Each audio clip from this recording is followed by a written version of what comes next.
మధ్యాహ్నం వచ్చేటువంటి వారు, సాయంకాలం వచ్చేటువంటి వారు,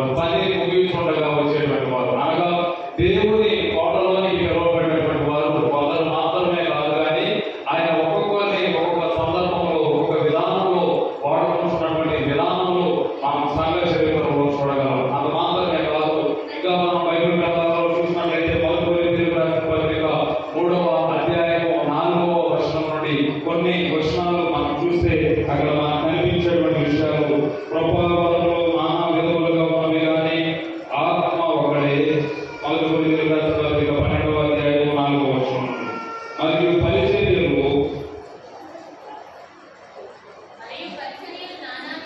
నానా విధములుగా ఉన్నవి కానీ ప్రభువు ఒకడే. నానా విధములైన కార్యములు కలవు కానీ అందరిలో అన్నిటిలో జరిగించు దేవుడు ఒకడే. అయినను అందరి ప్రయోజనం కొరకు ప్రతి వారికి ఆత్మ ప్రత్యక్షత అనుగ్రహించబడుతున్నది. ఏదైనా ఒకరికి ఆత్మ మూలంగా బుద్ధి వాక్యమును, మరి ఒకరికి ఆత్మ అనుసరించిన జ్ఞానవాక్యమును, మరి ఒకరికి ఆ ఆత్మ వలన విశ్వాసమును, మరి ఒకరికి ఆ ఒక్క ఆత్మ వలన స్వస్థపరచు బలములను. ఈ 12 వచనాలు చూస్తే అక్కడ మనకు సేవలో ఉన్నటువంటి వివిధమైనటువంటి వ్యత్యాసాలు మనకు కనపడుతుంది. అనగా దేవుని యొక్క పరిచర్యలో కేవలం ఒకరే కాదు కానీ అందరూ పరిచర్యలో పాల్గొంటూ పొందుతున్నారు. అయితే అందరూ ఆరాధించేటువంటి దేవుడు ఒకడే అనేటువంటి విషయం. బుద్ధి వచనము ఒకరి చెప్తే, జ్ఞాన వచనము ఒకరి చెప్తే, విశ్వాసంలో నిలబెట్టడానికి ఒకరి చెప్తే, ఇటు రీతిగా ఒక్కొక్క కోణంలో ఒక్కొక్క వ్యక్తి వారి యొక్క పరిచర్యలు జరిగిస్తూ ఉన్నప్పుడు అందరూ జరిగిస్తున్నటువంటి పరిచర్య ఏంటి అంటే ఒకే దేవుని యొక్క పరిచర్య. దీనినే ఎలా అన్నారు అంటే దేవుని యొక్క సంఘము దేవునికి నానా విధాలైనటువంటి అవయవములుగా పనిచేయచ్చు ఉన్నవి. కేవలము యాజకుడు ఉంటే అంటే అభిషేకం పొందిన దైవజనుడు ఉంటే మాత్రమే చేస్తానైపోదు కానీ ప్రతి ఒక్కరి యొక్క ఇన్వాల్వ్మెంట్, ప్రతి ఒక్కరూ వారి యొక్క పరిచర్యను చేస్తూ ముందుకు సాగాల్సినటువంటి అవకాశం ఉన్నది అని ఇక్కడ అపోస్తులైన పౌలు చెప్తూ ఉన్నాడు. దేవుడు ఒక్కొక్కరికి స్వస్థపరిచేటువంటి వరాన్ని ఇచ్చాడు, ఒక్కొక్కరికి జ్ఞానం ఇచ్చేటువంటి అవకాశము, ఒక్కొక్కరికి బుద్ధి ఇచ్చేటువంటి అవకాశము. ఇటు రీతిగా విశ్వాసములో నిలవబెట్టడానికి దేవుడు ఒక్కొక్కరిని ఒక్కొక్క రీతిగా వాడుకుంటున్నాడు. ఇది ఎవరి పరిచర్య అంటే ఆర్డినేషన్ తీసుకుని అపాయింట్మెంట్ లెటర్ పట్టుకుని మీ మధ్యలోకి వచ్చి తెల్లని చేసుకునే ఒక్క వ్యక్తి పరిచర్య మాత్రమే. ఎవరి పరిచర్య కూడా ఎట్లాగో 40 రోజుల్లో ఉపవాసంతో కష్టపడి పని చేసుకొచ్చి సాయంత్రం మాట్లాడగలిగితే అర్థం ఉంది. ఇప్పుడు ఉదయకాలాన్ని వచ్చుకోవడానికి నిశ్శబ్దంగా కూర్చుంటుంది అనుకుంటున్నాను. హల్లెలూయా, కొంచెం గట్టిగా హల్లెలూయా. మనం ఆలోచిస్తున్నటువంటి విషయం అభిషేకుని యొక్క పరిచర్య మనకు తెలుసు. అయితే అనాభిషేకులు అనగా దేవుని సన్నిధిలో సంఘంగా పిలువబడుతున్నటువంటి వారి యొక్క పరిచర్య ఏంటి? వారికి కూడా పరిచర్య ఉందా? ఒకవేళ పరిచర్య ఉంటే సంఘంలో వస్తున్నటువంటి బిడ్డల యొక్క పరిచర్య ఏమై ఉన్నది అనేటువంటి విషయాలు ఈ యొక్క ఉదయకాల సమయంలో మనం ధ్యానం చేయడానికి ప్రయత్నిస్తాం. మొట్టమొదటిగా మనం చదివినటువంటి లేఖన భాగంలో నుండి మొదటి సమూయేలు గ్రంథము 25వ అధ్యాయము 14వ వచనం నుండి చూస్తే కొన్ని విషయాలు మనకు అర్థమవుతాయి. మొదటి సమూయేలు గ్రంథము పనివాడు ఒకడు నాబాలు భార్య అయిన అబీగయిలుతో ఇట్లా నేను అమ్మా దావీదు అరణ్యంలో నుండి మన యజమానుని కుశల ప్రశ్నలు పెట్టుటకై దూతలను పంపించగా అతడు వారితో కఠినంగా మాట్లాడాను. అయితే ఆ మనుషులు నాకెంతో ఉపకారం చేసి ఉన్నారు. పొలంలో వారి మధ్యలో సంచరిస్తున్నంతసేపు అపాయము కానీ నష్టము కానీ మాకు సంభవించలేదు. మేము గొర్రెలను కాయుతున్నంతసేపు వారు రాత్రి పగలు మా చుట్టూ ప్రాకారముగా ఉన్నారు. చాలా ఇక్కడ కొన్ని విషయాలు మనం జ్ఞాపకం చేసుకోవడానికి ప్రయత్నం చేస్తే ఈ మాటలు మాట్లాడుతున్నటువంటి వ్యక్తి ఎవరు అంటే నాబాలు యొక్క పనివాడు. జరిగినటువంటి ఒక వృత్తాలను మీరు జ్ఞాపకం చేయడానికి ప్రయత్నిస్తాను. ఇక్కడ జరుగుతున్నటువంటి ఒక విషయం ఏంటి అంటే ఒక పరిస్థితిలో దావీదు సౌలు దగ్గర నుంచి పారిపోవాల్సినటువంటి సందర్భం వచ్చింది. యూత్ అక్కడ కూర్చో, బయట ఉన్న యూత్ లోపల కూర్చొని బయట కూర్చో, లోపల వస్తే జరుగుతున్నటువంటి వృత్తాంతం ఏంటి అంటే ఇక్కడ దావీదు సౌలు ద్వారా ఏం చేయబడ్డాడు అంటే తరిమి వేయబడ్డాడు. ఒక అరణ్యంలోనికి ఎవరు వచ్చేసారు అంటే దావీదు వచ్చాడు. అరణ్యంలో ఉన్నప్పుడు తన సైనికులతో పాటు అక్కడ నివసించేటప్పుడు వీరి యొక్క కొంతమంది ఎవరు సేవకులు అంటే నాబాలు యొక్క సేవకులు వారి గొర్రెలను లేకపోతే వివిధమైనటువంటి పరిస్థితులను మేపడానికి అక్కడికి వెళ్ళినప్పుడు అక్కడ వారికి కాపలాగా ఎవరు నిలబడ్డారు అంటే దావీదు నిలబడ్డాడు. దావీదు యొక్క సైన్యము వారికి తోడుగా ఉన్నటువంటి సందర్భం. ఈ సందర్భము ఎలా ఉన్నప్పుడు జరుగుతున్న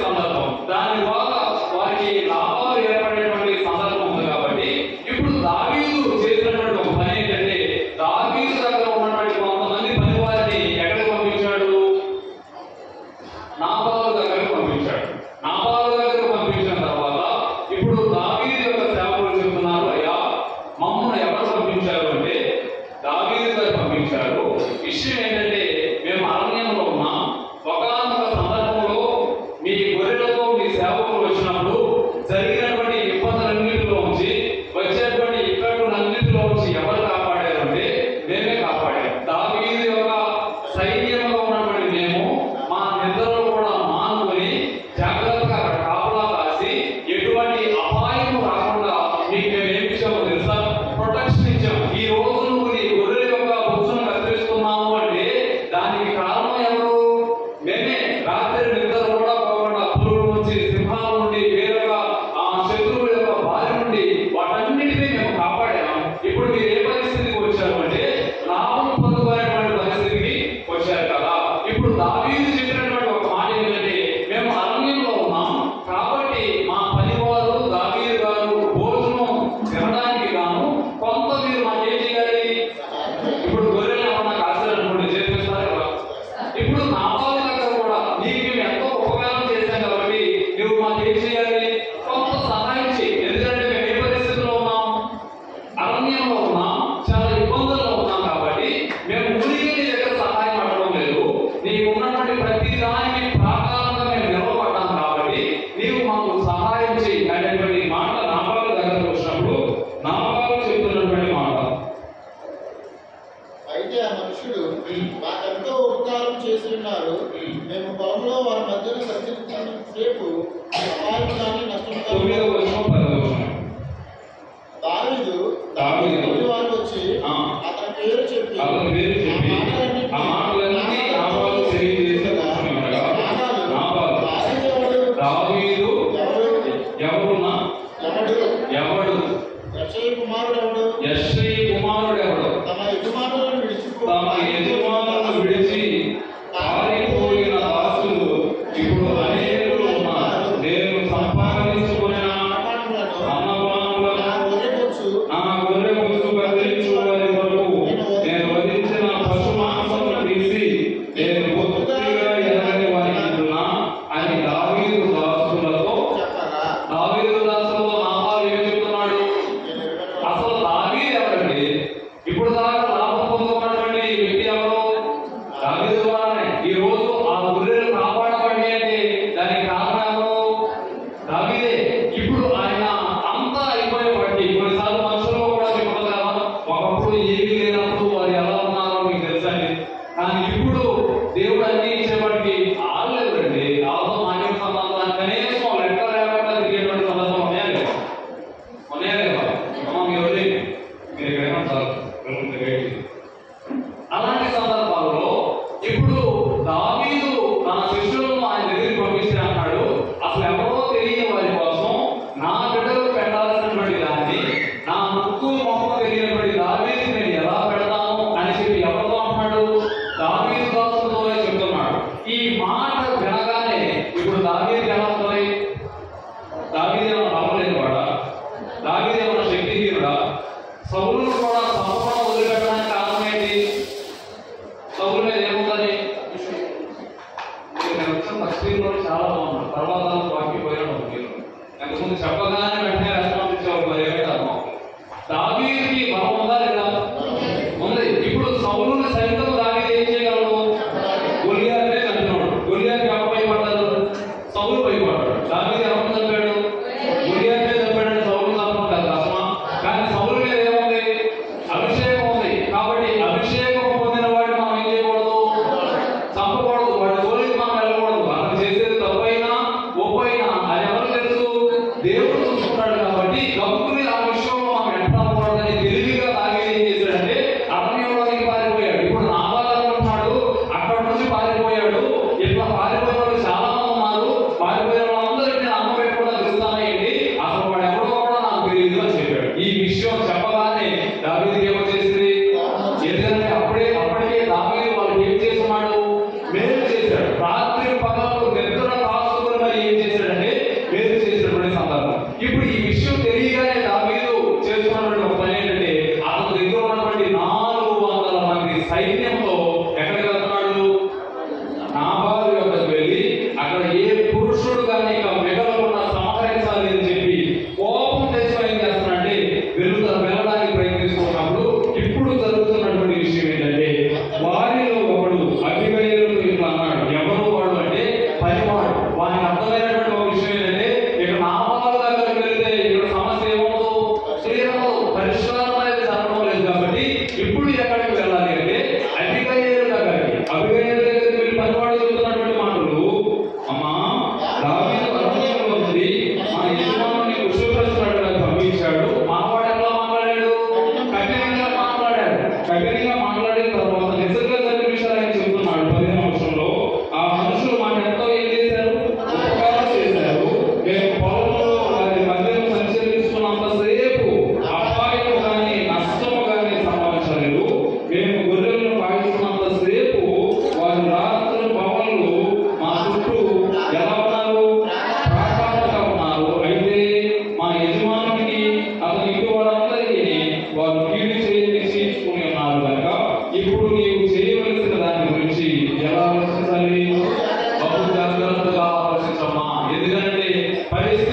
చేస్తున్నానంటే మొట్టమొదటి సంఘం యొక్క పరిచర్య ఏంటి అంటే సమాధానపరచు పరిచర్య. సంఘం ఏం చేయాలి? సమాధానపరచాలి. ఎవరిని అంటే దేవుని ఎరుగునటువంటి వారు, సంఘంలో ఉన్నటువంటి విభేదాలు, సంఘానికి సేవకునికి ఉన్నటువంటి విభేదాలు, సంఘంలో సంఘస్థులుగా ఉన్నటువంటి విభేదాలు, వీటన్నిటినీ సంఘం ఏం చేయాలి తెలుసా? సమాధానపరచాలి. అభిగయల్ దగ్గర విషయం వెళ్ళగానే ఇద్దరు అనాభిషేకులు ఉన్నారు, ఒకటి పనివాడు. మొట్టమొదటి విషయం తెలియగానే ఇది ఎవరి దగ్గరికి వెళ్తే సాల్వ్ అవుతుంది అని చెప్పి త్వరపడి ఎవరి దగ్గరికి వెళ్ళాడు?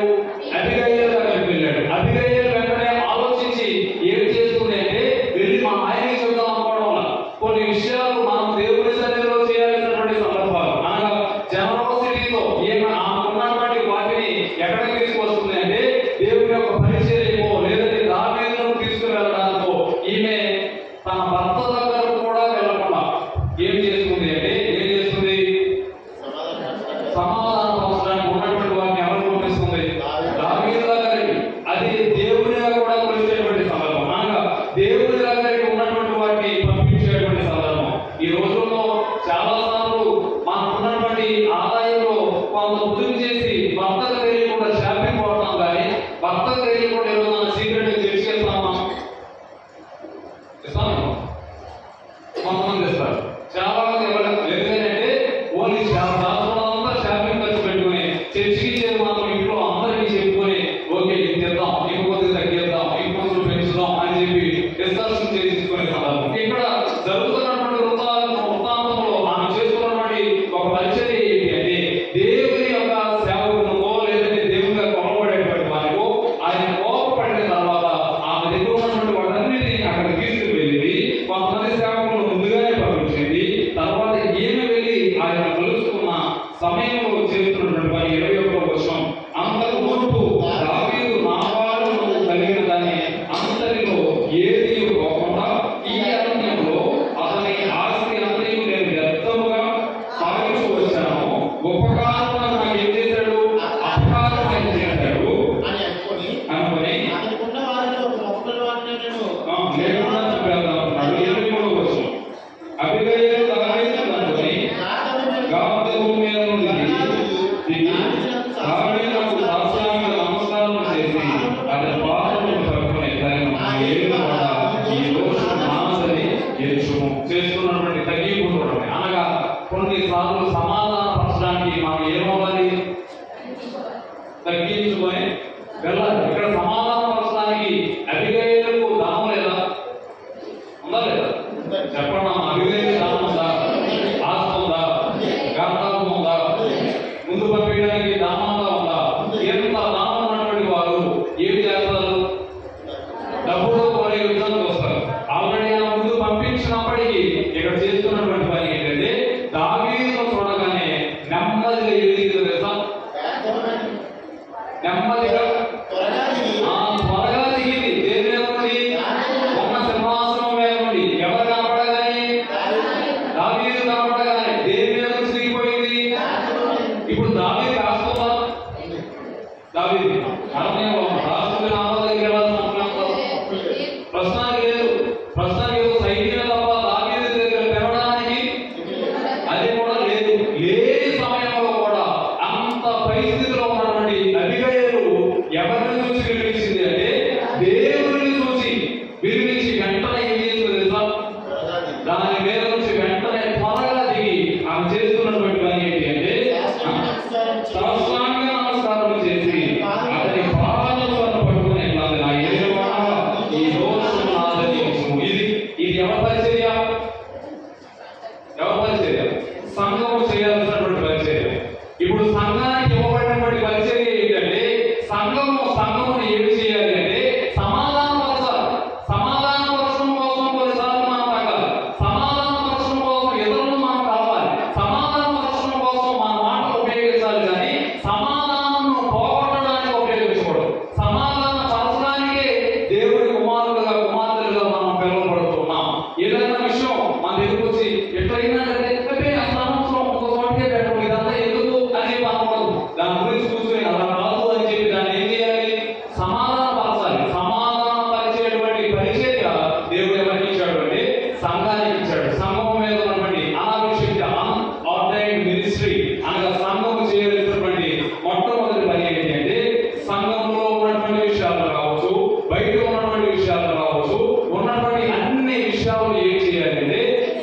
సమాధాన పరచాలి. మొట్టమొదటిగా సంఘము మీద దేవుడు ఇచ్చినటువంటి పరిచర్య ఏంటంటే సమాధాన పరిచర్య. అందుకనే ఆ ధన్యతలో కూడా ఒక ధన్యత ఏంటంటే సమాధాన పరచువారు.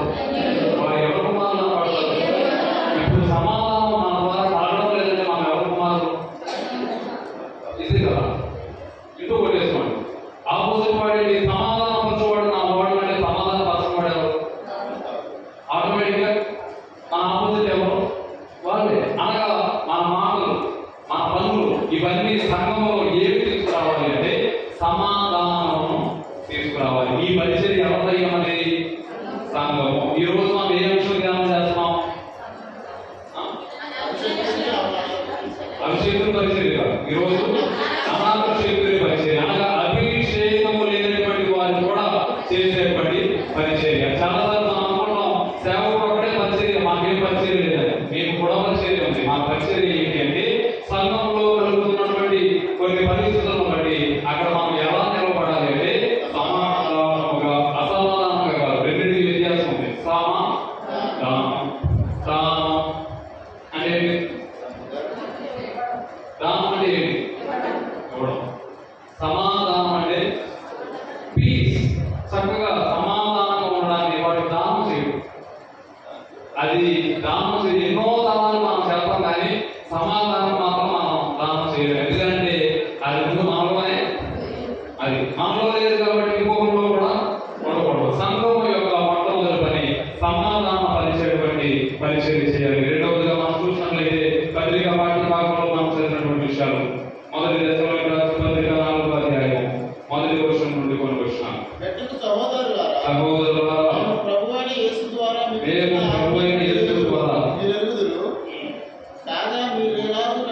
కాగా మీరు ఎలాగూ నడుచుకొని దేవుని సంతోషపరచులను మా వలన నేర్చుకున్న ప్రకారం మీరు నడుచుకుంటున్నారు. ఈ విషయంలో మీరు వేడుకొని ప్రభువైన యేసునందు హెచ్చరిస్తున్నా. ఇప్పుడు పౌలు చెబుతున్నటువంటి మాట, దశలోనిక సంఘం అప్పటికే కొన్ని పరిస్థితుల వలన దేవునికి దూరం అయిపోయి దేవుడంటే తెలియక ఇష్టానుసారంగా లోకంలో నివసిస్తున్నప్పుడు దేవుని యొక్క వాక్యం ద్వారా అపోస్తులైన పౌలు ఏం చేశాడంటే వారి సంఘంలో నిలబెట్టాడు. ఇప్పుడు సంఘంలో ఉన్నటువంటి వారు కూడా ఏం చేస్తున్నారు అంటే అలా లోకం వైపులోకి వెళ్ళిపోయి అలా లోక సమానమైనటువంటి కార్యాలన్నీ జరిగిస్తున్నప్పుడు ఇప్పుడు అపోస్తులైన పౌలు చెప్తున్నాడు. ఏం చెప్తున్నాడు అంటే మీరు ఎలా నడుచుకొని దేవుని సంతోషపరచుకోలేమో మీరు మా ద్వారా తెలుసుకున్నారు. అలాగనే మీరు ఎవరిని సంతోషపరచాలి? దేవుని చెప్పడమ్మా. ఎవరిని సంతోషపరచాలి? సంఘము ఎవరిని సంతోషపరచాలి? దేవుని సంతోషపరిచేటువంటి బాధ్యత. ఇప్పుడు అపోస్తులైన పౌలు చెప్తున్నాడు, మీరు మా ద్వారా నేర్చుకున్న ప్రకారము మీరు ఎవరిని సంతోషపరచాలి అంటే దేవుడిని సంతోషపరచాలి. మన సంఘంలో ఉన్నటువంటి పెద్దవారిని సంతోషపరచాల్సిన అవసరం లేదు, సేవకుల్ని సంతోషపరచాల్సిన అవసరం లేదు, అనాభిషేకుల్ని సంతోషపరచాల్సిన అవసరం లేదు, అభిషేకం పొందినటువంటి వ్యక్తిని సంతోషపరచడం కాదు. కానీ వీటన్నిటికన్నా ఎక్కువగా సంఘం మీద ఉన్నటువంటి బాధ్యత ఏంటి అంటే నీవు ఎవరిని సంతోషపరిచేవాడిగా ఉండాలి? దేవుని సంతోషపరిచేవాడిగా ఉండాలి. మొట్టమొదటిగా సమాధానం పరిచేవాడిగా ఉండాలి. రెండవదిగా సంతోషపరిచేవాడిగా ఉండాలి. ఎవరిని సంతోషపరచాలి? చాలాసార్లు వాక్య ధ్యానంలో కూడా ఉంటుంది, ఇద్దరు యజమానులు నీవు ఎప్పుడు దాసునిగా ఉండలేదు. ఒక్కరికే దాసులుగా నీవు ఉండగలవు. అయితే నీవు దేవుడిని సంతోషపరచగలవు, లేదా నీవు ఎవరిని సంతోషపరచగలవు? సాధారణ సంతోషపరచగలవు. ఇప్పుడు దేవుని సంఘంగా పిలువబడుతున్నటువంటి నీవు దేని కొరకు పిలువబడ్డావు అంటే దేవుడిని సంతోషపరచడం కోసం పిలువబడ్డావు. మనుషుల యొక్క మెప్పులు పొందుకోవడానికి కాదు, మనుషుల యొక్క సంతోషాన్ని పంచుకోవడానికి కాదు, మనుషుల్లో మనం ఘనత సంపాదించుకోవడానికి కాదు. కానీ నీ పరిచర్య ఎవరి కోసం అయి ఉండాలి అంటే దేవుడి కోసం అయి ఉండాలి. దేవుడిని సంతోషపరచడానికి మాత్రమే అయి ఉండాలి. దేవుడిని సంతోషపరచడం ఎలాగంటే పరిశుద్ధ పరిస్థితులు ఆయన చేత మీరు పరిస్థితులు అనగా మీరు జాగ్రత్తగా దూరంగా ఉండి ఎవరి చేద్దాం? దేవుడి చేద్దాం. దేవుడి చేద్దాం చేసినప్పుడు నీవు ఎవరిని సంతోషపరచగలవు? మన కుటుంబాల్లో మనకు తెలుసు మన భర్త ఎలా సంతోషపడతాడు. ఒకవేళ మన భర్త మనం సంతోషపరచాలి అంటే ఏ వంటగా సంతోషపడతారు? చక్కగా చికెన్ బిర్యానీ ఆయన పని నుంచి రాగానే అది ముడి పెట్టగానే ఆయన ఏమైపోతాడు?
సహోదర ప్రేమ గురించి మీకు రాయబడలేదు. వీరిలో మీరు ఒకరినొకరు ప్రేమించుటకు దేవుని చేతనే ఏర్పరచబడుతుంది. అలాగే అంతలో ఉన్న సహోదరులందరినీ మీరు ప్రేమిస్తున్నారు. రెండవది చెప్పేటువంటి మాట ఏంటంటే సహోదర ప్రేమ కలిగి ఉండాలి. ఇప్పుడు సంఘానికి ఏముండాలి? సహోదర ప్రేమ. అది ఎప్పుడు వస్తుందో తెలుసా? నీవు దేవుడిని సంతోషపెట్టినప్పుడు ఆటోమేటిక్ గా నీకు అర్థమైపోతుంది సహోదరులకు కూడా ఎలా ఉండాలి. దేవుడిని సంతోషపరుస్తూ ప్రార్థన చేసినప్పుడు ఎవరైనా తిన్నా సరే మనం ఎలా చెప్తామని సమానం సరిగా ఏమన్నా కానీ అని చెప్పి మనం ఏం చేస్తాం? సమాధానం పరుస్తాం. మనం ఏం చేస్తాం? సహోదర ప్రేమ కలిగి ఉంటాం. ఎప్పుడు కలిగి ఉంటాం? దేవుడిని ఆనందపరిచినప్పుడు. రెండవదిగా సహోదర ప్రేమ కలిగి ఉంటాం. మూడవదిగా చూస్తే 12వ వచనంలో మనకు కనిపించేటువంటి విషయం సహోదరులారా, మీరు ప్రేమయందు మరి ఎక్కువగా అభివృద్ధి నొందుచుండవలెనని సంఘమునకు వెలుపటి వారి ఎడల మర్యాదగా నడుచుకోవాలి. ఏది వదిలేకున్నట్లు నేను గమనించిన ప్రకారము మీరు పరుల జోలికి పోక. ఇది ఒకటి పట్టుకోండి. మీరు పరుల జోలికి పోక అంటే పరుల జోలికి ఏంటి? పక్కన పరుల జోలికి పోకుండా మీ సొంత కార్యక్రమం జరుపుకుంటూ మీ చేతులతో పరుల జోలదు. ఎవరి జోలి కావాలి? సొంత కార్యం చూసుకోండి. ముందు మనం ఎలా ఉన్నాం, సొంత పరిస్థితి ఏంటి, మన పరిస్థితి ఏంటి, మన గురించి ఏంటి ఏముంది అని చెప్పి సొంత కార్యం మనం చూసి పరుల జోలికి వెళ్ళకుండా ఏం చేయాలి అంటే కష్టపడి మీరు ఏం చేయాలి?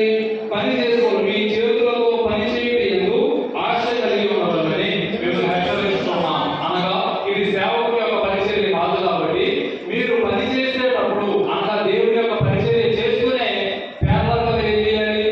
మీ పని మీరు చేసుకుంటున్నప్పుడు అనగా అనావిషయతులు ఎక్కువగా వారి యొక్క పనుల్లో వారు ఉంటారు కాబట్టి మీ పనుల్లో ఉన్నప్పటికీ ఆ పని చేసుకోవచ్చు, సంపాదించుకోవచ్చు, కుటుంబాన్ని చూసుకోవచ్చు కూడా ఏం చేయాలి? పరిచర్య చేయాలి. కష్టపడుతూనే ఏం చేయాలి?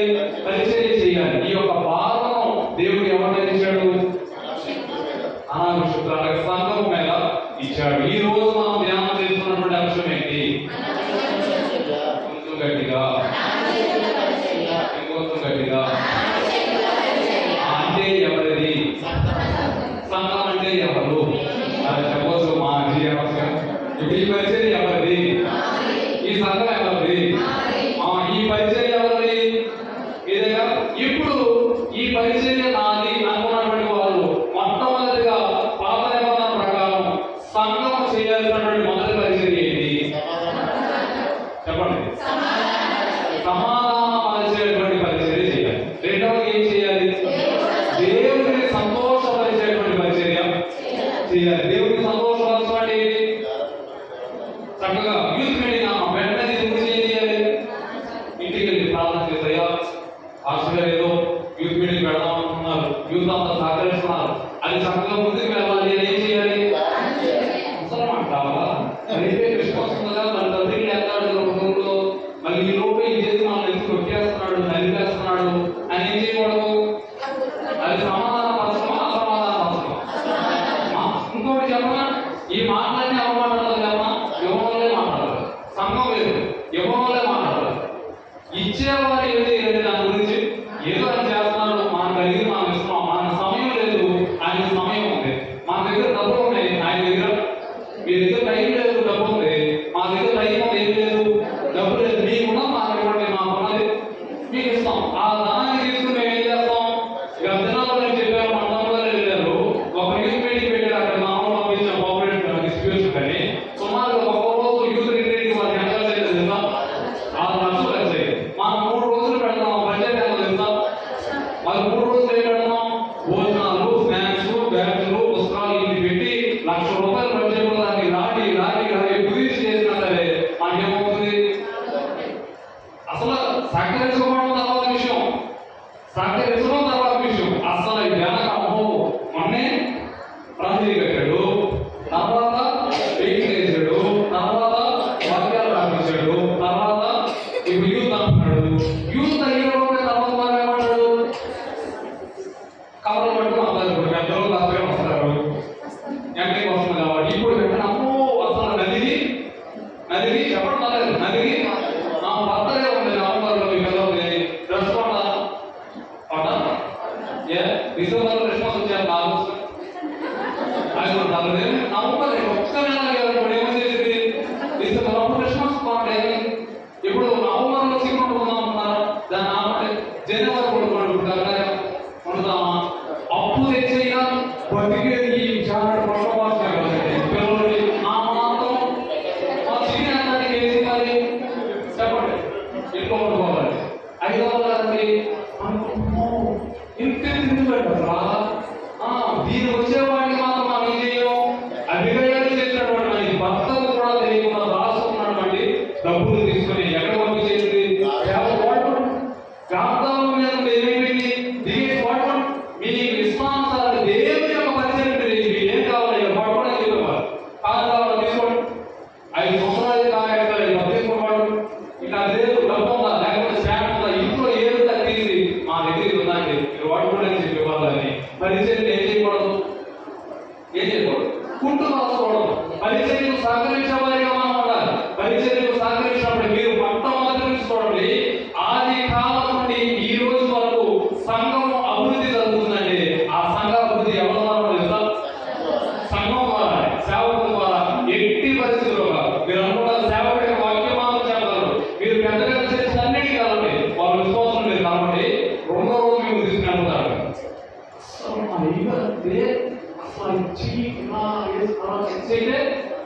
ఆయన నోట్లో నుంచి మీ పేరు వస్తే మీరు అరటి పండు తింటే వచ్చి ఈరోజు మీరు చూస్తున్నారు లేదు అరటి పండు తింటే ఏమొచ్చిందట మీరు అంటే బాగా బాగా ఇప్పుడు ఇవన్నీ అనగా ఇంతమంది సేవకుల నుంచి చెబుతుంటే మా అక్కడే లేకపోతే అదేముంటే ఏదో మాకు కూడా తప్పదుగా ఏదో దాంట్లో ఇది ఉంది వాళ్ళు ఉందో లేకపోతే అక్కడ ఫ్యామిలీ మా పేరు ఉంది పురాతన చాలా తప్పడం బాగుంటుంది ఓ మంగళవారం బుధవారం చెప్పు నేను కూడా నువ్వు తీసుకోవాలి ఆమె మనం పెళ్ళి బాగానే కాపరి గొర్రెలు కాదు గొర్రెల్ని కాపరి ఏం చేస్తాడు కాస్తాడు గొర్రెలు ఎవరంటారు మీకు మళ్ళీ చెప్తున్నాను మీకు తెలియదు పరిచర్య అనుభవాల్లో వస్తే మీకు తెలుసు నా వయసు చాలా చిన్న అవ్వచ్చు పరిస్థితులు అడిగి ఉండవచ్చు కానీ పరిచర్య చేయడం అంటే ఆ సులువైన విషయం కాదు 100 కుటుంబాలు నీ ఇంట్లో నీ భర్తను సంతోష పెట్టలేదు నీ ఇంట్లో నీ భార్యను సంతోష పెట్టలేదు ఒక్క కుటుంబాలను సంతోష పెట్టలేదు 100 కుటుంబాలకు ఒక సేవకుడు ఒక మార్గదర్శిగా నిలబడి 100 కుటుంబాలను సంతోషపరచాలి ఎంతమందిని సంతోషపరచదు మరి ఎలా సంతోషపరచాలి దేవుడి యొక్క సేవ చేయాలి అంటే మా ప్రాణాలను పెట్టి చేస్తున్నాం ఇక్కడ సేవ మేబీ 10,000 సంపాదించాలంటే ఏ ఉద్యోగం చేసినా సేవ చేయొచ్చు ఏ ఉద్యోగం చేసినా 20-30,000 సంపాదించడం ఈ రోజు లేదు నేను బెంగళూరులో ఆల్రెడీ టీచర్ చేసిన 35,000 అక్కడ అన్ని ఉండి కూడా ఎన్ని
సైలెంట్ గా ఉంటే మిరియాము లేచి ఏంటిది అంటే వెంటనే దేవుడు చెప్పాడు, నా సేవకుల మీద వెళ్ళడానికి నీవు ఎంత మాత్రము రాను.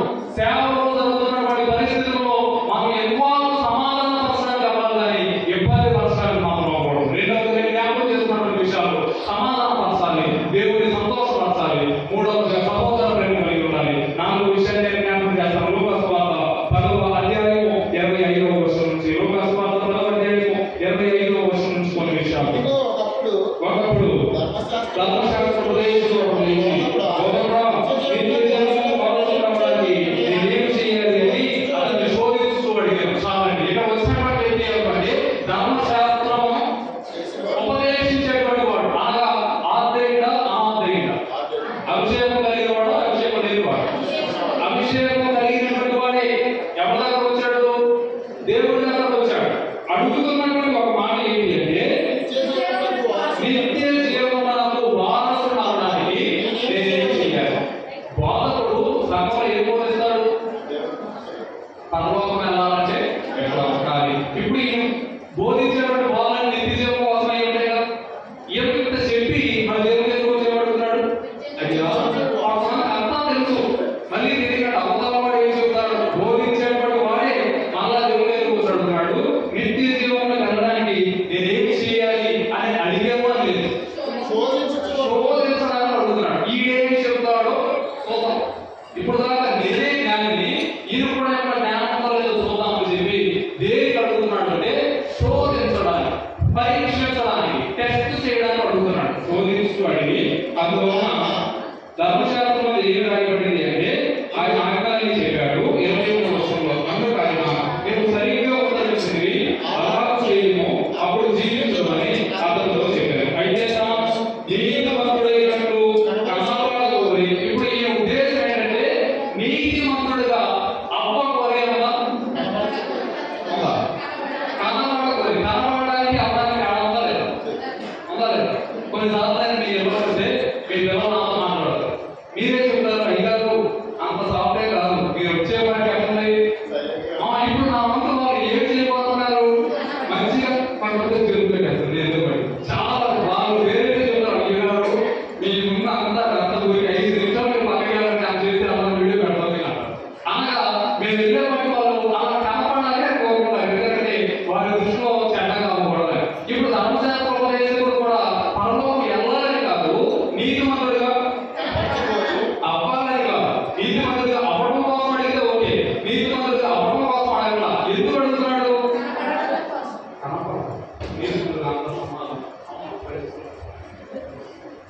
అంత శాంతి సమాధానం ఎంత జాగ్రత్తగా ఉన్నాం. ఇది ఏం చేయబోతున్నాం అంటే అవ్వడం లేదు, క్రీస్తులాగా అవ్వడం కోసం కాదు, కనపడాలి.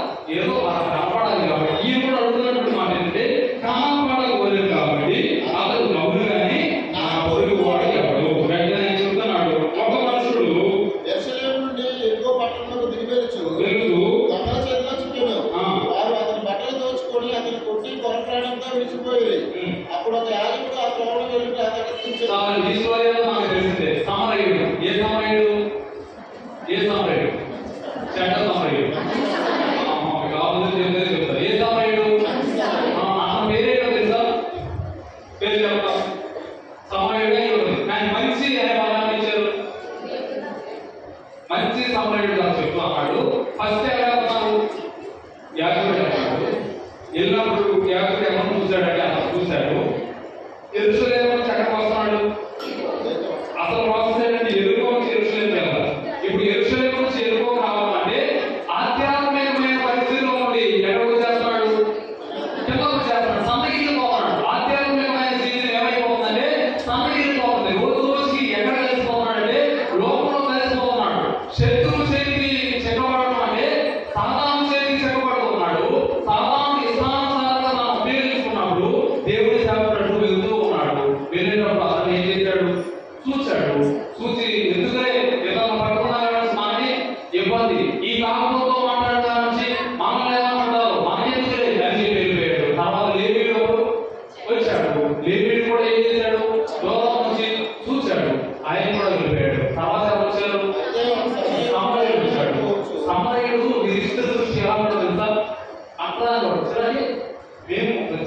చేసేటువంటి వారు, మేము యువత జనాలు అని చెప్పేటువంటి వారు వారు ఆధ్యాత్మిక జీవితంలో పడిపోతుంటే కూడా పట్టించుకున్నప్పుడు ఒక సమరయుడు గురించి చేసినటువంటి పని ఏంటంటే మీద జారిపడి దగ్గరకు పోయి నూనెలో ద్రాక్షారసమును పోసి గాయములను కట్టి తన వాహనం మీద ఎక్కించుకొని కోటగోలను అన్నింటి తీసుకుని ఈ విషయాలన్నీ మనకు తెలుసు. ఆయన చేసినటువంటి పని ఏంటంటే గాయపడినటువంటి వ్యక్తికి సహాయపడినటువంటి వాడు అభిషేకుడా అనాభిషేకుడా? ఇబ్బందులు ఉన్నటువంటి వారిని చూసి కనికరపడింది పరిచయం చేయవాడా, పరిచయం లేకుండా మామూలు పనుల్లో ఉన్నటువంటి వాడు, పరిచయం లేకుండా పనిలో ఉన్నటువంటి వాడే ఎవరికి ఉపయోగపడాలంటే సమరయ్యకు ఉపయోగపడాడు. ఆధ్యాత్మికమైన యెరూషలేము నుండి కిందకు పడిపోతున్నటువంటి తరుణంలో ఆ గాయమును ఏం చేస్తున్నాడు తెలుసా? అంత కష్టం ఉంది అని చెప్పినప్పుడు ఆ గాయమును కట్టేవాడికి ఏమన్నది?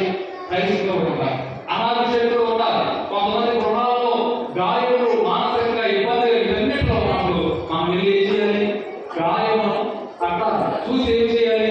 పరామర్శించాలి. చాలా సార్లు మనం పరామర్శించడం మాత్రమే చేస్తాం, ఇక్కడ ఏమి కూడా చేసినటువంటి నూనె ద్రాక్షారసం ఇది ఎందుకు ఉపయోగిస్తారంటే గాయాన్ని కట్టడానికి ఉపయోగిస్తారు. అంటే ఆ రోజుల్లో ఫస్ట్ ఎయిడ్ ఇవ్వడానికి ఈ కిట్ కూడా తీసుకుని వెళ్తున్నాడు.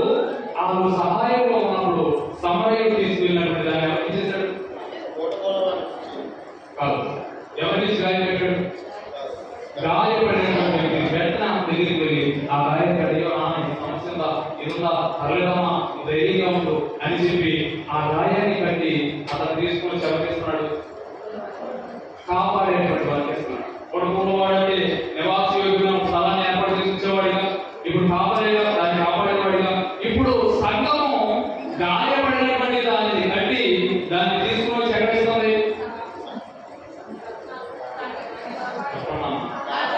కావాలనే మీకు అన్వేషణ నిమిషాన్ని చెప్తాను, ఎవరు చేస్తుంది? చేస్తుంది. ఇప్పుడు ఈయన తీసుకుంటే ఇప్పుడు ఈ లోపం ఉన్నటువంటి వ్యక్తిని పోషించేది ఎవరు? సంఘం తీసుకుంటే నా చేతిలో పెట్టింది. ఓకే, ఇప్పుడు నేను పోషించే బాధ్యత ఎవరు తీసుకున్నారు? కాపాడు. కోటలో ఏమిచ్చాడు? ధనాన్ని ఇచ్చి ఇది జాగ్రత్తగా చూడండి, దీనికి అవసరమైతే మేము అయ్యా మా ఫ్యామిలీ కష్టాలు ఉన్నాయి అని నాకు పరిచయం చేసి అవసరమైతే మేము అవసరం ఇవ్వడం వాళ్ళ కోసం మన ధైర్యంగా వాళ్ళకి బలాన్ని ఇవ్వాలి అని చెప్పాల్సిన బాధ్యత ఎవరిది? ఎవరిది? ఇవి మన మనసు ఎందుకంటే ఆ పనులు మనం చేయలేము. వీటిలో నేను జ్ఞాపకం చేస్తున్నటువంటి విషయాలు మానసికంగా భౌతికంగా సిద్ధపాటు లేనటువంటి వారికి, పడిపోతున్నటువంటి వారికి, ఆధ్యాత్మికమైన జీవితంలో పడిపోతున్నటువంటి వారి ఎలా మనం ఏమి చూపించాలి అంటే కరుణ చూపించాలి. దిగజారిపోతున్నటువంటి వారి వైపు, ఆధ్యాత్మికంగా మరణిస్తున్నటువంటి వారి వైపు మనం చూపించాల్సినటువంటి ఒక కష్టం. అదే లోకాసు వార్త 7వ అధ్యాయం 9వ వచనంలో కూడా మనం చూస్తే మనకు కనిపించేటువంటి ఒక విషయం, ప్రభు ఆమెను చూసి ఆమె యందు ఏం పడ్డాడు? కనికర పడ్డాడు. దేవుడు ఎవరి మీద కనికర పడ్డాడు అంటే ఏడుస్తున్నటువంటి ఆమె వైపు చూసి కనికర పడ్డాడు. మొదటి రోజుల్లో 8:50 సంవత్సరం లేదు. మత్తయి సువార్త 18:33వ వచనంలో కూడా మనం చూస్తే వీటన్నిటిలో మనం ఏం కనపడుతుందంటే మనం కూడా ఏం పడాలి? కనికర పడాలి. ఆ బండి వేసుకెళ్ళి ఎవరి కోసం తెలుసా? ఎవరెవరి కోసం వేసుకెళ్ళాడు? మంచి సమయుడు అతను ఇచ్చినటువంటి గాడి ఎవరి కోసం తీసుకెళ్ళాడు? ఎవరి కోసం? సమయం కోసం. కానీ గాయపడినటువంటి వాడిని చూసేవాడికి వెంటనే అతను ఏం చేశాడు? ఎవరిని ఇచ్చాడు? సంఘం యొక్క బాధ్యత తెలిస్తే నేను బట్టి మన బాధలు వెళ్ళినప్పుడు ఎవరైనా ఇబ్బందులు ఉన్నప్పుడు కావాలంటే మనం దిగేది ఎవరైనా ఇచ్చేయాలి? ఎక్కించిన వాళ్ళు బట్టుకు ఆటకు వెళ్ళి దేవుడి యొక్క ప్రేమ ఏం చేయాలి కదా చూపిస్తారు. థ్యాంక్స్ అండి దేవుడు లాగా కొన్నిసార్లు ప్రాణాలు కాపాడడం మొత్తం చెప్తారు. థ్యాంక్స్ అండి దేవుడు లాగా వచ్చి అప్పుడు మీరు చెప్పాలమ్మా ఈ దేవుడు లాగా కాపాడడానికి కారణం దేవుడు ఉన్నాడు. ఆయన నాకు మాట చెప్పేది ఏంటంటే ఇప్పుడు నా కష్టంలో ఉన్నప్పుడు ఏం చేయమన్నాడు తెలుసా?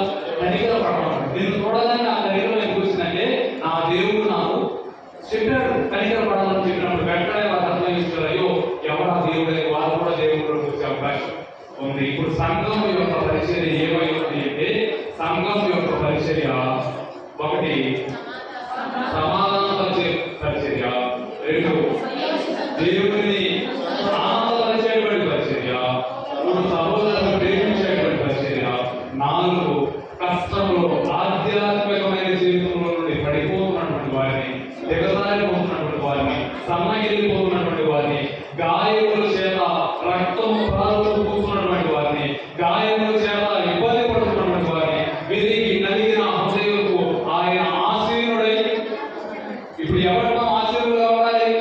విరిగిపోయినటువంటి వారికి, నలిగిపోయినటువంటి వారికి ఆ కుటుంబాలను వేధిస్తున్న తెలుసా, సమాధానాన్ని తీసుకువెళ్ళి వచ్చినప్పుడు ఈ ద్వారా వారు ఎక్కడ కాపాడాలి? దేవుని సన్నిధి. సంఘం యొక్క బాధ్యత సంఘాన్ని అభివృద్ధి చేయడం. సంఘం అభివృద్ధి ఎవరి ద్వారా అవుతుందంటే సంఘం ద్వారానే. మీరు చూడండి, అక్కడ ప్రముఖ చెప్పేటప్పుడు, ప్రముఖ అన్ని జాగ్రత్తలు చేసేటప్పుడు ఆత్మీయ సభ్యుల విశ్వాసాలు దేన్ని అమ్మేసుకున్నారు? పెట్టారు. వారి ఆస్తులన్నీ అమ్మేసి తీసుకుని ఎక్కడ పెట్టారు? అపోస్తుల పాదముల దగ్గర. ఏ కొనుక్కోవడానికి? కారు కొనుక్కోవడానికి, బ్యాంకు కట్టుకోవడానికి, ఏం కట్టుకోవడానికి? సంఘం విస్తరించబడడానికి, సంఘం విస్తరించబడడానికి ప్రయాసపడాల్సిన బాధ్యత ఎవరిది? సంఘమే. సంఘమే కష్టపడాలి. సంఘమే తీసుకుని వచ్చి సంఘ పరిచర్య దాన్ని వినియోగించినప్పుడు ఈ సంఘము అభివృద్ధి జరిగి బ్రాంచెస్ ఏర్పడాలి. ఈ ఒక్కడే పెట్టుకున్నాం అనుకోవడం కాదు. బయటికి వెళ్ళేటప్పుడు మనలో కొంతమంది వేరే కాలంలో హౌసెస్ వచ్చినాయి, అక్కడే మన 10 మంది ఉన్నారు, అక్కడ ఒక స్థలం తీసుకుని మనం సంస్థ స్టార్ట్ చేయాలి. అలా పరిచర్య ఏం చేస్తూ ఉండాలి అంటే విస్తరిస్తూ ఉండాలి. ఇది నాది, ఈ కుర్చీ నాది, ఈ ఫస్ట్ లైన్ నాది, రెండో లైన్ నాది, ఆ మైక్ నాది, ఇది పెట్టుకుంటా కూర్చుంటే నాది నాది అంటే ఇక్కడే ఉంది. బయటికి వెళ్ళాలి. బయటికి పరిచర్య వెళ్ళాలి అంటే లోపల సంఘం ఏం చేయాలంటే కష్టపడాలి. లోపల సంఘం నశించిపోతున్నటువంటి ఆత్మల పట్ల కనికరపడాలి. నశించిపోతున్నటువంటి వారి పట్ల దేవుడు ఏ రీతి అయితే చేతులు సాగి జెండాలు చూస్తూ ఉన్నాడు. నీవు జరిగేటువంటి పనిలో కావచ్చు, నువ్వు ఉన్నటువంటి ఉద్యోగంలో కావచ్చు, నువ్వు ఉన్నటువంటి స్టూడెంట్స్ లో, కాలేజెస్ లో కావచ్చు, స్కూల్స్ లో కావచ్చు, కనికరపడి వారిని ఎక్కడ తీసుకురావాలంటే దేవుడి సన్నిధికి తీసుకురావాలి. అట్లా మన సంఘము అభివృద్ధి చెందాలి. సంఘం ద్వారా బ్రాంచెస్ కూడా ఈ రీతిగా అభివృద్ధి చెందాలంటే మొట్టమొదటి సంఘం మనం సమాధాన పరుచుకుని ఒక మాట మీద ఉండాలి. ఒక మాట మీద ఉన్నటువంటి మనం అందరూ ఏకాత్మ అయిన తర్వాత ఆ ఏకాత్మతో ఎవరిని ఆనందపరచాలి? దేవుని ఆనందపరచాలి. దేవుని ఆనందపరిచిన తర్వాత సహోదర ప్రేమతో మనం ఉండాలి. సహోదర ప్రేమతో మనం ఉన్నప్పుడు ఎవరైతే కష్టంలో ఉన్నారో వారిని చూసి ఏం చేయాలి? కనికరం. నీ తమ్ముడు ఎంత తాగి ఒడ్డు మీద తిరిగినా నువ్వు వెళ్ళేటప్పుడు వాడు బండి మీద కింద పడిపోయినప్పుడు చూస్తే నువ్వు వెంటనే పడతావు. వాటి మాట విన్నాయని వెంటనే వాడు పడిన హాస్పిటల్కి తీసుకెళ్ళాలి. ఎందుకని? వాడు ఎవరో నీ చెల్లి ఎప్పుడో నీ చెల్లితో మాట్లాడాల, ఎప్పుడో ఎవరి రోడ్డు మీద పడిపోయింది, వెంటనే నువ్వు ఏం చేస్తావు? నీ తల్లి ఎప్పుడో నువ్వు పోగాలని చెప్పి కొత్తగా మిమ్మల్ని ఎప్పుడో బయటకు వచ్చేసారు, ఎప్పుడో నీ తల్లి అక్కడ పడిపోవడం చూసావు, వెంటనే నువ్వు ఏం చేస్తావు? ఏమైంది? ఒకవేళ నువ్వు వెళ్ళకపోయినా నీ మనసులో కొంచెం బాధ తల్లి చేస్తుంది అనుకున్నా నీ రెడ్డికి పోతే సరే తీసుకెళ్ళిస్తాను అంటావులే. ఎందుకని? ఆమె నీ సహోదరుడు, నీ తల్లి, నీ సహోదరుడు, వీరి మీద ఎంత ప్రేమ చూపిస్తున్నావో దేవుడు చెప్తున్నాడు. మా అందరం సహోదరుడు, మా అందరం ప్రేమ కలిగి ఉన్నప్పుడు, సహోదర ప్రేమ మన మధ్యలో ఉన్నప్పుడు ఒక ఇబ్బంది వస్తే మన వెంటనే వస్తారా? ఒక ఇబ్బందులు ఉంటే మన వెంటనే గమనం పుట్టించకూడదు. ఒకరికి రోజు సహాయం కాకపోతే అయ్యో దేవుడి దగ్గర సరిపోతాడు, రేపు కూడా అనుభవాన్ని దూరం అయిపోతాడేమో, ఏదో ఒకటి ఈ రోజుల్లో ఒక గంటసేపు వాడు ఎందుకు కూర్చుందాం, కొన్ని మాటలు చెప్దాం, మాటలు చెప్పి వారిని ఎక్కడ తీసుకున్నాం? చర్చి తీసుకున్నాం. ఈ రోజు ఎంత ఉన్నారు, కొంతమంది రాలేదు, ఏమైనా అనుకోదాం, వారికి కావాల్సినటువంటి సమాధానం అందిద్దాం, వారిని దేవుడి దగ్గర తీసుకుపోదాం అనేటువంటి భారం బాధ్యత ఎవరి మీద ఉండాలి? సంఘం మీద ఉండాలి. సంఘం మీద భారం బాధ్యత ఉండాలంటే మొదటిగా మనం సమాధానం పరచాలి, దేవుడిని సంతోషపరచాలి, దేవుని ప్రేమలో ఒకటిగా ఉండాలి. దేవుని ప్రేమలో మనం ఒకటిగా ఉన్నప్పుడు ఎవరైతే యెరూషలేము నుండి యెరికోకి అనగా ఆధ్యాత్మికమైన జీవితం నుంచి లోకానికి పడిపోతున్నారు వారి పట్ల మనం కనికరాన్ని చూపించి కనికరపడి వారి కార్యాలను బట్టి వారు ఉన్నటువంటి ఆ రక్త స్రావము, వారు ఉన్నటువంటి ఆ దెబ్బల నుంచి అనగా వారు లోకంలో కలిసిపోతున్నటువంటి విధానంలో నుంచి పచ్చేసి చాలా బాధని దేవుడు మాట్లాడతారా తీసుకుని ఎక్కడ పెట్టాలి? దేవుడి సన్నిధిలో పెట్టి మాస్టర్ ప్రార్థన చేయండి, అందరం సహాయం చేస్తాం, చక్కగా మాట్లాడాలి, ఎదగాలి అని చెప్పి సంఘం కావాల్సిన బాధ్యత ఉంది. ఇప్పుడు ఈ బాధ్యత అంతా ఎవరో తెలుసా? ఆశీర్వాదం. సంఘం అంటే ఎవరో తెలుసా? ఇదే ఈ బాధ్యత ఇదే. మీరు గుర్తుపెట్టుకోవచ్చు. ఈ 3 విషయాలు గుర్తుపెట్టుకోండి. సమాధానం పరచండి, దేవుని ఆనందపరచండి, దేవుని ప్రేమలో మీరు ఐక్యత కప్పండి, ఇబ్బందులు ఉన్నటువంటి వారి పట్ల ఏం చూపించాలి? కనికరాన్ని చూపించి దేవుని సంఘమును కాపాడుతూ అభివృద్ధి చేస్తూ ముందుకు సాగుతూ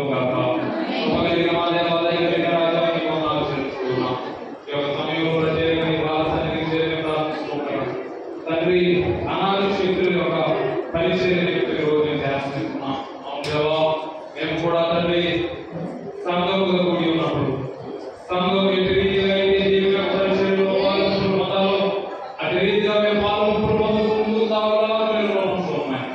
యేసు నామమున అడిగి పెట్టుకుంటున్నాం తండ్రి. అదేవిధంగా తెలుసుకుంటే మనకి ఇవ్వబడినటువంటి ఆరాధన క్రమ పుస్తకంలో నుండి 23వ పడవ ఉన్నటువంటి అపోస్తుల విశ్వాస సూత్రమును కాలసి చెప్పుదాము.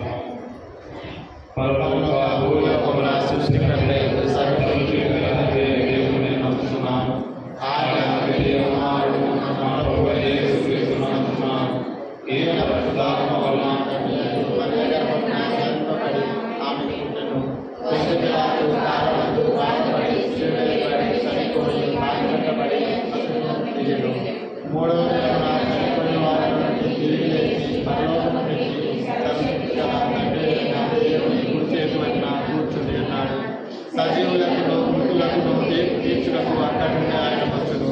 పరిశుద్ధాత్మను నమ్ముతున్నాను, పరిశుద్ధ సంఘమును, పరిశుద్ధ సహవాసమును, పాప క్షమాపణను, శరీర పునరుద్ధారణను, నిత్య జీవమును